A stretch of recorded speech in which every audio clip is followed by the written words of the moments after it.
HOA called the police when I launched my boat on my lake.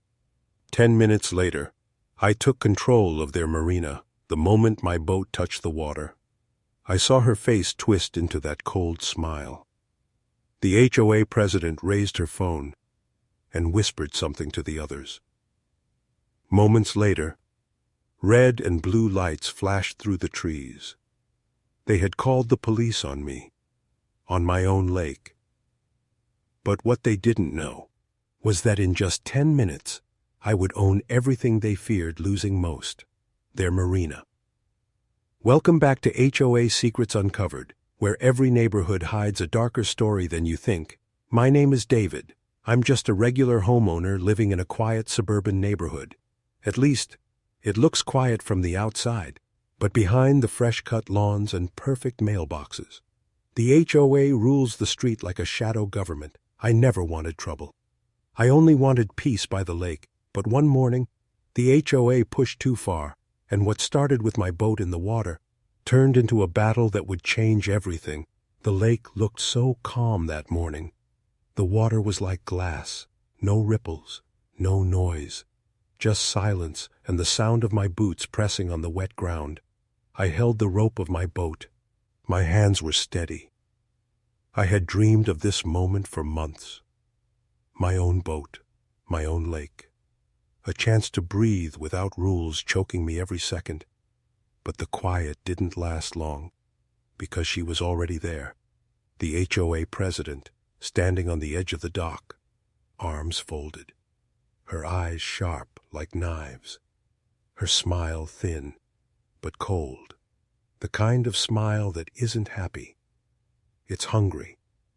I dragged the boat closer. One wheel squeaked on the trailer.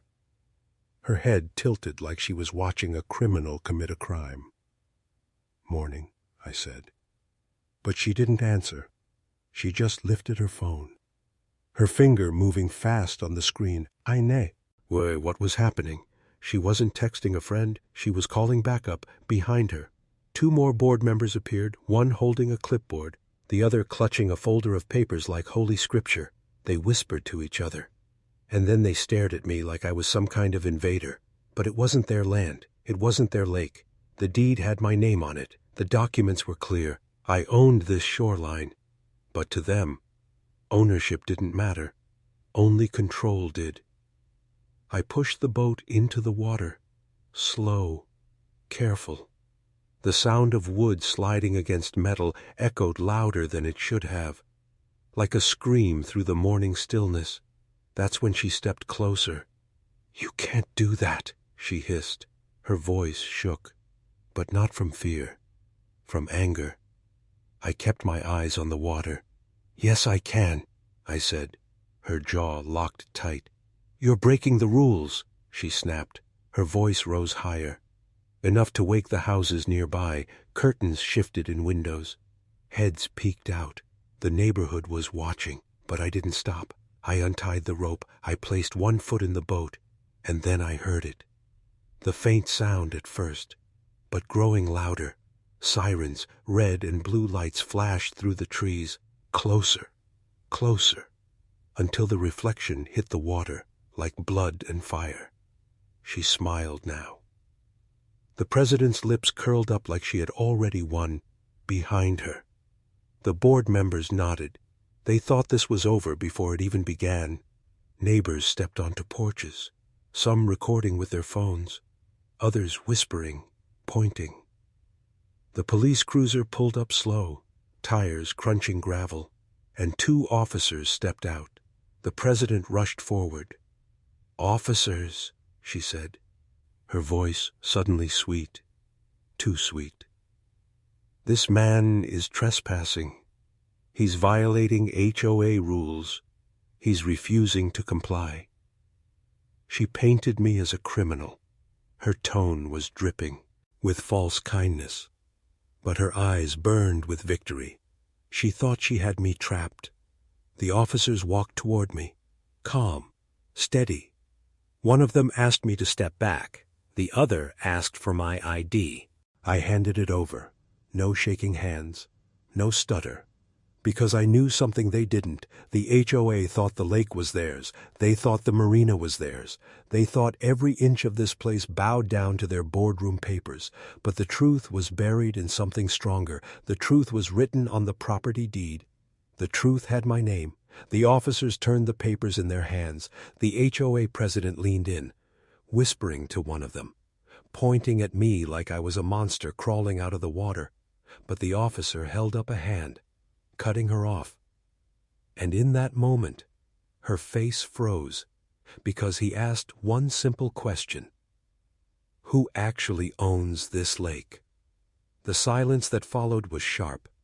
You could almost hear the sound of her pride cracking. The neighbors gasped. The board members shuffled their feet, her lips pressed together. No words came out. She looked at me. For the first time, there was no smile, only fear. I could feel the shift, the power she had over this neighborhood. The fines, the threats, the notes on doors. All of it began to crumble, and all because of one boat. Sliding quietly into the water, the officer looked back at me, and then he looked at her again, waiting for an answer she didn't want to give, but she would have to. Because 10 minutes from now, this battle wasn't going to be about rules. It was going to be about ownership. It was going to be about who really held the power here. And for once, it wasn't her. Now I'll leave you with this. If your HOA tried to stop you from using something that was rightfully yours, and even called the police on you, would you fight back, or would you let them win? The neighborhood looked perfect from the outside, a place people dreamed of living in. Tree-lined streets, neat sidewalks, mailboxes all standing in perfect rows like soldiers' wives. Ting for orders. The grass was always green, too green, because if it wasn't, the HOA would send you a letter, a warning first, a fine second, and if you ignored them, they could take your house away. That was the kind of power they carried in their hands, or at least, the kind of power they thought they had. I had lived here for years. I bought the land because of the lake. I wanted peace, a place to fish in the morning, a place to sit by the water at night. But the HOA never wanted peace. They wanted order. Their order, the president, Mrs. Carter. Her smile could cut glass. She wore pearls around her neck and rules around her shoulders. Every step she took carried authority, or so she believed. She walked the streets like a queen, tapping on trash bins if lids weren't closed properly, measuring lawns with her eyes, snapping photos of mailboxes if they leaned an inch to the left. She wrote more violation letters than she ever wrote birthday cards. People feared her, not because she was strong, but because she was ruthless in small things. The kind of pettiness that could ruin lives without ever raising her voice. I remember once she fined a single mother. Her son had left a basketball hoop in the driveway overnight. The fine was small, but the warning was sharp. She called it a slippery slope to disorder, like a ball left outside was a crime against civilization. Another time, she demanded a veteran repaint his house. The color was off by one shade. The man fought back, but in the end he paid. Because fighting the HOA cost more than following their demands. This was how they worked, slow, steady, suffocating, and everyone gave in, everyone but me. I stayed quiet. I followed enough rules to keep them from looking too closely, but deep down, I knew the day would come when I'd have to stand against them. That day started with the boat. The lake had always been the crown jewel of this neighborhood. At every HOA meeting, they bragged about it. They talked about their marina, their docks, their rentals. But it was never theirs. The papers said it was mine. The lake, the marina, the land around it, all belonged to me. I kept quiet for years, letting them think they had control because peace was easier than war. But peace never lasts when people get greedy, and Mrs. Carter was always greedy for power. So when I pulled that boat into the water, It wasn't just about fishing. It wasn't just about peace. It was about breaking her illusion. She thought she could stop me with words. She thought she could stop me with police. But she never thought she'd have to face the truth. And as I stood there with the officers, neighbors watching from porches, her hands shaking as she tried to explain herself, I realized something important. Fear only works if you let it. And that morning, I refused to let it. The officer's words still echoed in my head. Who actually owns this lake? That single question was like a knife cutting through all her power, because she had no answer. And for the first time, the neighbors saw it too. They looked at her differently, not with respect, not with fear, but with doubt. That's how weakness starts for people like her, not with defeat, but with doubt. I could see it in the eyes of the neighbors standing by their fences. They whispered. Some even smiled, because maybe, just maybe, someone was finally standing up to the queen of the cul-de-sac. And the truth was, I didn't plan on just standing up. I planned on turning her whole world upside down as the officer handed my ID back, as the boat floated gently on the water, as the president's face grew tighter with every second. I realized this wasn't just a morning fight. This was war, a war over pride, a war over power, a war over who really controlled this neighborhood. And I wasn't afraid anymore, because power doesn't come from papers filled with rules. It doesn't come from letters taped to doors. It comes from truth. And the truth was mine. The question now wasn't if she would fight back. It was how far she would go. How far would the president of this HOA sink? To keep her crown from slipping, the boat rocked gently in the water. The morning sun bounced off the lake like shards of fire. But all I could feel was the weight of her eyes drilling into me. Mrs. Carter wasn't used to losing. Not in front of neighbors, not in front of police, not in front of anyone. Her lips trembled as she tried to form words. But nothing came out. She looked down at her folder, flipped through papers, like the answer was written somewhere between the lines of her precious HOA rules. But the truth was never in her folder. It was in my deed. The officer glanced at me, then back at her. Ma'am, do you have proof that this lake belongs to the HOA? She froze. One of the board members whispered something in her ear. Her cheeks turned red. Her hand shook. And then she said the words that tasted like defeat. We'll have to get back to you. The neighbors gasped. A sound so small, but so powerful. Because in that moment, the illusion cracked. She wasn't the queen anymore. She was just another homeowner, caught in her own lies. But if you think people like her walk away quietly, you don't know HOA presidents. She straightened her back. Her fake smile returned, and she pointed her finger at me like a weapon. You may think you've won today, but this isn't over. The officers exchanged looks. One of them leaned closer to me. Sir, you're free to continue, but I'd recommend keeping your documents close. Then they turned and left, leaving me with my boat, my lake, and my enemies, because that's what they were now, enemies. The HOA board wasn't going to forgive this. They weren't going to let it slide. They were going to come after me harder than ever before. I pushed the boat further out, the water rippling around me. For a moment, I felt peace. The lake belonged to me. I belonged to the lake. But then I saw her again. Mrs. Carter didn't leave. She stood on the dock, her hands on her hips, her pearls shining in the sun. The board members gathered behind her. They weren't whispering anymore. They were plotting. Her voice carried across the water. You can play your little games, but this marina is the heart of our community, and you won't take it from us. I smiled, because she was wrong. I wasn't playing a game. This was real. And she had just admitted the truth out loud.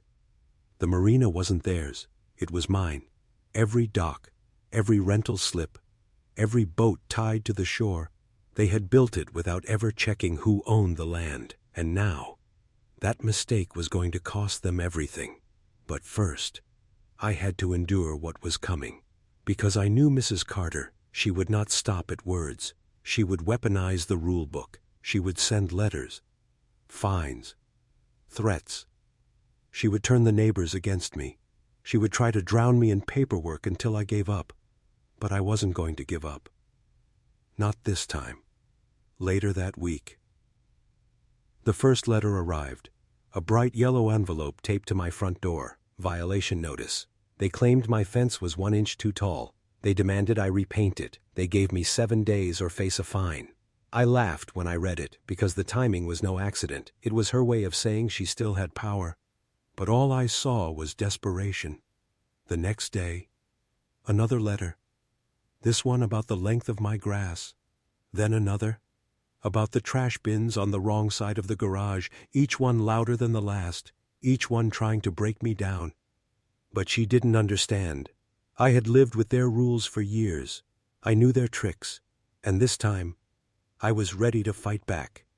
I kept every letter. I filed every notice. I made copies of every threat, because I knew where this was heading, court. And when it came to court, the papers wouldn't save her, the lies wouldn't save her, only the deed would matter, and the deed was mine.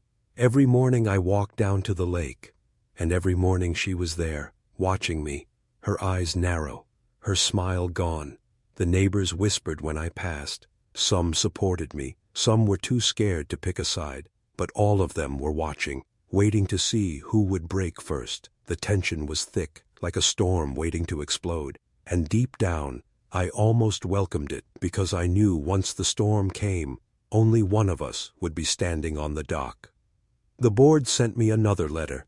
This one wasn't about my fence or grass. This one was about the marina. They demanded I sign it over. They claimed it was for the good of the community. They promised I would avoid future conflict. I held that letter in my hands, and I laughed again, because the war they wanted to fight on paper, I was going to finish in reality. I didn't sign it. I never would, because the marina wasn't just wood and water. It was proof that power doesn't belong to those who shout the loudest. It belongs to those who hold the truth. And the truth was sitting in my drawer, signed, sealed, stamped, still. A question burned in my mind. How far was Mrs. Carter willing to go? How far would she push this fight?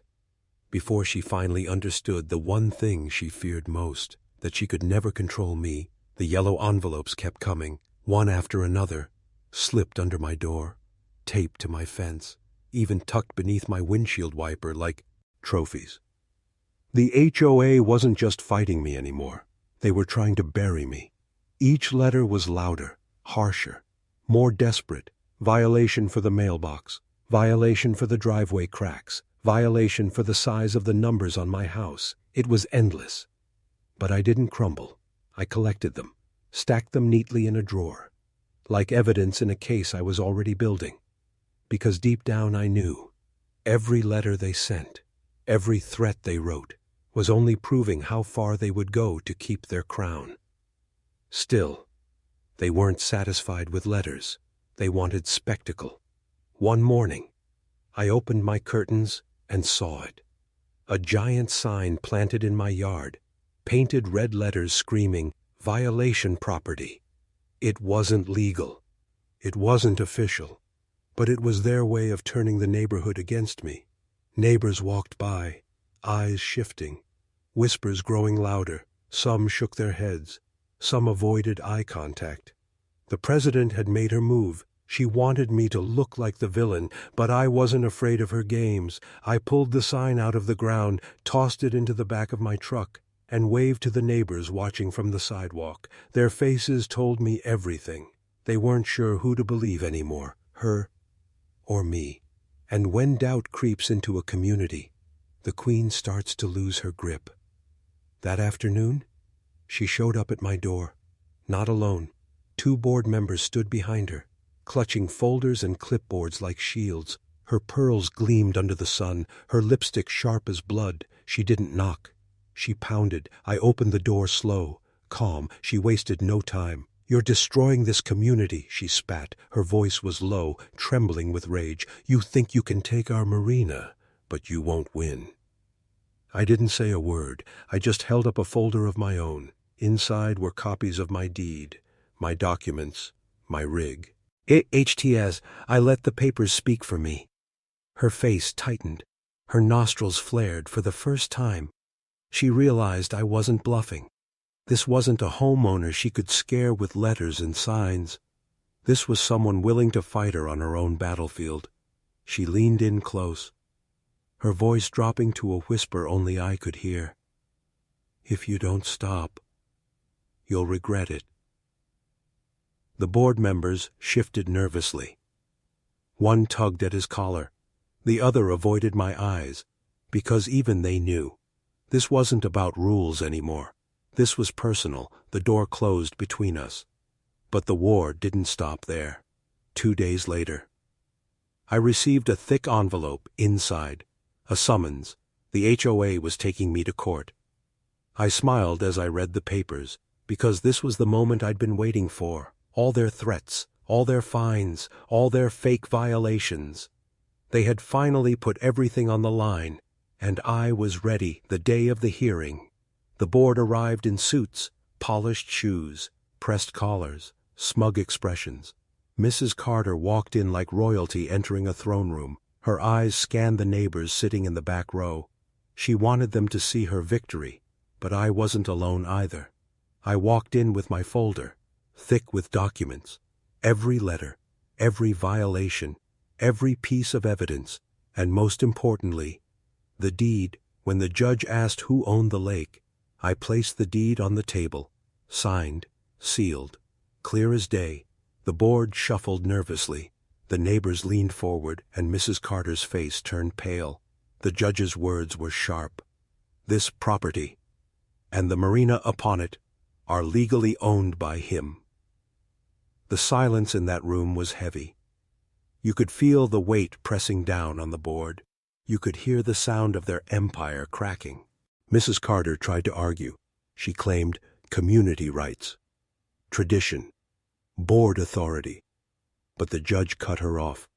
Authority ends where ownership begins. And just like that, the fight they had dragged into court was over.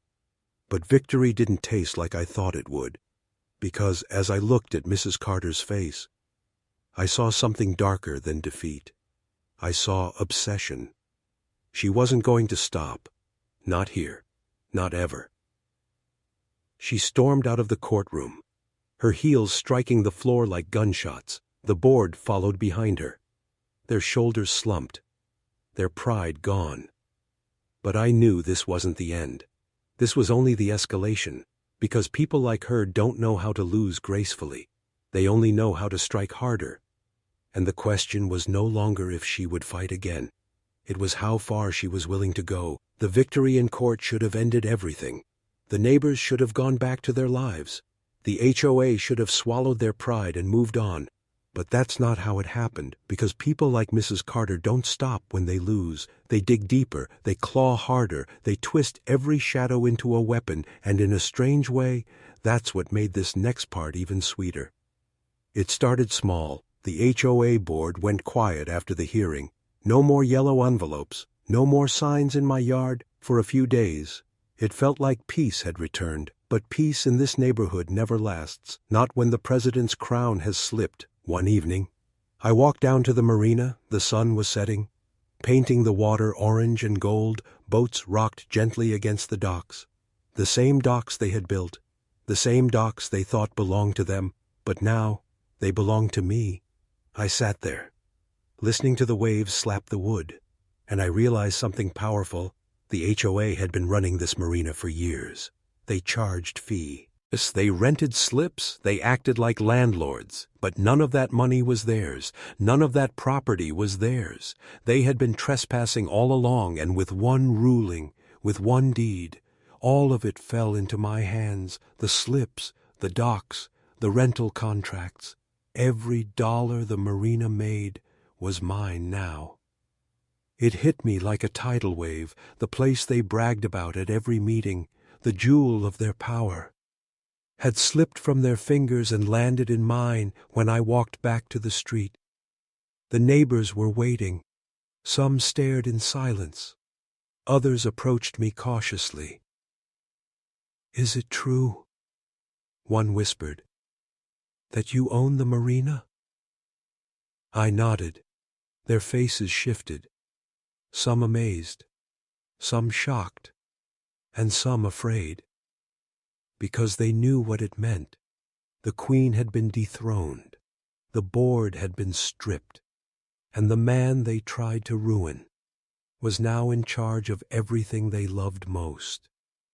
That night, the whispers spread like wildfire. Phones buzzed. Text groups lit up. Porches glowed with gossip. By morning, the entire neighborhood knew the HOA had lost their crown, and I had taken it. Mrs. Carter couldn't hide anymore. She stormed through the streets like a ghost of her former self. Neighbors avoided her gaze. Board members mumbled excuses. And when she saw me, she looked away. It was over, or at least, it should have been. Because here's the twist they never expected. The Marina wasn't just property. It wasn't just wood and water. It was leverage. The HOA had spent years using it as their showcase, their place of pride, their symbol of authority. Now it was in my hands, and I could do whatever I wanted with it. I could lock the gates. I could double the rental fees. I could tear it down if I wanted. And they couldn't stop me, but I didn't. I did something worse. I opened the gates wider. I dropped the rental fees. I welcomed neighbors without board approval. Families came with fishing poles. Kids splashed in the shallow water. Old men played cards on the docks. And for the first time, the lake felt alive. The neighbors cheered me. They thanked me. They smiled when they saw me walk by. And every smile was a dagger in Mrs. Carter's chest. Her face turned red when she saw children laughing by the water. Her hands trembled when she saw families gathering without her permission. Her empire was gone, and I hadn't even raised my voice. I won by giving the community what the HOA never would. Freedom, that was the twist. I didn't need to destroy the Marina. I didn't need to fight in secret. All I had to do was let the people enjoy what was already theirs by spirit, and in doing so, I turned every neighbor into my ally. The board panicked. They tried to hold meetings. They tried to whisper threats. But no one listened anymore because the truth was too clear to ignore. The HOA had always claimed the lake was theirs. But now, everyone saw the proof. It was mine, and I was giving it back to the people, without a single rule attached. And just like that, the president became irrelevant. Her letters meant nothing. Her threats meant nothing. Her power meant nothing. She had lost more than the Marina that day. She had lost the one thing she needed most, fear, because once people stop fearing you, you stop being a ruler, you become a joke. And every time she tried to speak, every time she tried to threaten, the neighbors smiled instead of trembling. That smile hurt her more than anything else. The twist wasn't just that I took the Marina. It was that I took her kingdom and turned it into a playground, and no matter how hard she tried, she couldn't take it back. For weeks the lake came alive. Children laughed on the docks. Neighbors gathered in the evenings with coolers and folding chairs, and the Marina they once feared became a place of joy. Every smile cut into Mrs. Carter like glass. Every laugh was a reminder that she was no longer queen. But if there's one thing I learned about people like her, it's that they don't fade quietly. They burn on the way down. Her silence didn't last long. It started with whispers again, rumors drifting through the neighborhood that I was dangerous, that I was reckless, that I was destroying community values. She spread the lies from porch to porch, from text thread to text thread. But this time, no one listened, because when you've tasted freedom, fear tastes like poison. That's when she escalated. One night I walked down to the Marina. The moon lit the water silver. The docks creaked under my boots, and there it was, graffiti sprayed across the side of the boathouse, a single word in red paint. Thief. I stood there staring at it, my fists clenched, my jaw tight. She wanted me to snap. She wanted me to lose control, because if I did, she could point her finger again and say, "See, I told you." But I didn't. I painted over it the next morning. Neighbors saw me with the brush in hand, and they came down to help. Within hours, the wall was clean, brighter than before, and with every stroke of paint, her message faded deeper into nothing. She must have watched from her window, because the next move came faster, harder. A week later, a letter arrived. Not the usual yellow envelope. This one was heavy, thick, stamped with a lawyer's seal. I opened it slowly, and there it was. The final card she had been waiting to play. The HOA was suing me again. This time not over violations, not over petty rules. This time they were claiming I was endangering residents by running the marina. They wanted an injunction. They wanted the gates locked. They wanted me stripped of my rights. It was desperate. It was ugly. It was her last weapon. But desperation has cracks, and when you look close enough, you find them. I showed up in court again. This time the room was full. Neighbors lined the benches. Some whispered. Some sat stiff with folded arms. But all eyes were on us, her, and me. Mrs. Carter looked worse than before. Her pearls hung loose. Her hair pulled too tight. Her smile forced like it had been glued in place. But her eyes burned with fire. She was going to fight to the bitter end. She stood before the judge, her voice sharp, her words heavy with false concern. She spoke of safety and order. She painted me as a reckless man who opened gates to chaos. She begged the court to shut me down, to lock the marina, to silence me once and for all. The room grew tense. Every word was another stone thrown at me. But when it was my turn, I didn't raise my voice. I didn't rage. I simply held up the deed again and spoke of the truth. I told the judge about the graffiti, about the fake violations, about the endless threats. I told him how the community had gathered, not in fear, but in joy. And then I said the words that cracked her facade once and for all. This marina isn't a threat to this neighborhood. This marina is the first real freedom they've had in years. The silence was deafening. Neighbors shifted in their seats. Some nodded. Some even clapped before the bailiff silenced them. The judge leaned back, his eyes heavy on Mrs. Carter. Her lips quivered. Her hands shook. She had no defense left. When the ruling came, it was sharp, final, undeniable. The marina stays. The ownership is mine. The HOA has no authority over it. The neighbors erupted, clapping, whispering, smiling. And in that moment, Mrs. Carter broke, her face twisted, her teeth clenched, her body trembling with rage. She formed out of the courtroom, heels echoing like gunshots again. But this time, no one followed her. Not the board members, not the neighbors. No one. For the first time, she was alone. And as I stood there, victory heavy in my chest, I realized something. This wasn't just about property. This wasn't just about one boat on one lake.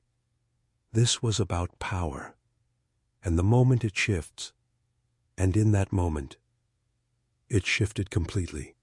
The lake was mine, the marina was mine, and the community, whether they admitted it or not, was on my side. But even as I smiled, even as neighbors shook my hand, I knew one thing. A person like Mrs. Carter doesn't disappear quietly. She would try again. She would crawl from the shadows.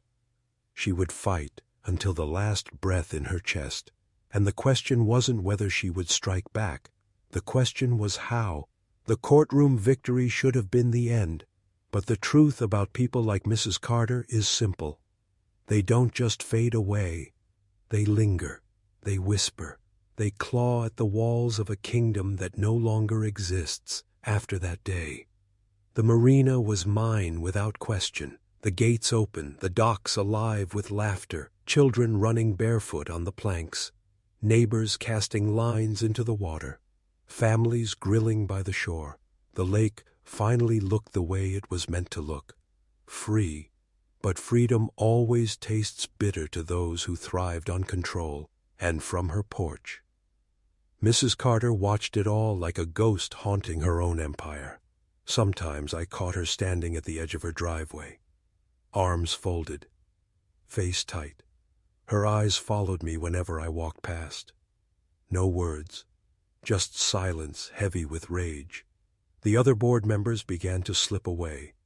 One resigned quietly. Another stopped attending meetings altogether. The HOA was still alive on paper, but without its queen. It was little more than an empty crown sitting in the dirt. Neighbors started living. Differently, too, lawn ornaments appeared again. Kids left bikes in driveways without fear. The smell of barbecue filled the air without anyone measuring smoke drift or grill placement, and with every act of rebellion, the HOA's grip loosened further. But Carter, she refused to let go. One night, just as the sun dipped behind the trees, I heard footsteps on the dock. I walked down slow, careful, and there she was, standing alone in the moonlight, her pearls catching the glow of the water, her reflection twisted and broken in the ripples. "You think you've won," she said, her voice cracked, sharp but fragile. "You've destroyed order. You've destroyed everything we built." I stepped closer. "No," I said. "I didn't destroy it. You did, when you forgot the difference between rules and power." Her eyes narrowed. "You don't understand. Without the HOA, there's chaos." I laughed, because around us, I could hear children laughing, neighbors talking, the sound of a guitar strumming on someone's porch. It wasn't chaos. It was life. She clenched her fists, shaking, and for a moment I thought she might push me into the water, but instead she turned away. Her heels clicked against the dock, echoing through the night like the last sounds of a fading storm. The next morning, she was gone. Her house stood empty, blinds closed, mailbox stuffed with letters she would never open. Some said she sold it quietly. Others said she left in the middle of the night. No one really knew. But I knew this. The queen of the cul-de-sac had lost her throne, and the kingdom didn't miss her. Weeks turned into months. The lake thrived. The marina made money. Not for an HOA board, but for me. And with that money, I built something new. I added benches along the shoreline. I fixed the broken lights on the docks. I opened a small bait shop at the boathouse. It wasn't much, but it gave the neighbors something to smile about. And for the first time, the community fed.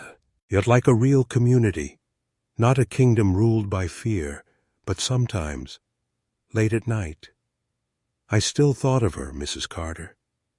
With her sharp eyes and cold smile, I wondered if she sat somewhere far away, dreaming of her lost empire. I wondered if she still told herself she was right, or if she finally understood the truth, that power built on fear always falls apart, that no rule book can outlast freedom, that the quiet man with the deed can undo years of tyranny with one simple act, launching a boat into the water. The irony wasn't lost on me. All their fines, all their meetings, all their threats. And in the end, it took only 10 minutes for everything to change. 10 minutes. And the crown slipped forever. Now when I walk along the dock, neighbors wave, kids run past with fishing poles, old men sip coffee and tell me stories. And every smile feels like a victory, not just for me, but for everyone who lived too long under her rules. The lake is mine, the marina is mine, but the freedom belongs to all of us, and that's something no HOA can ever take back.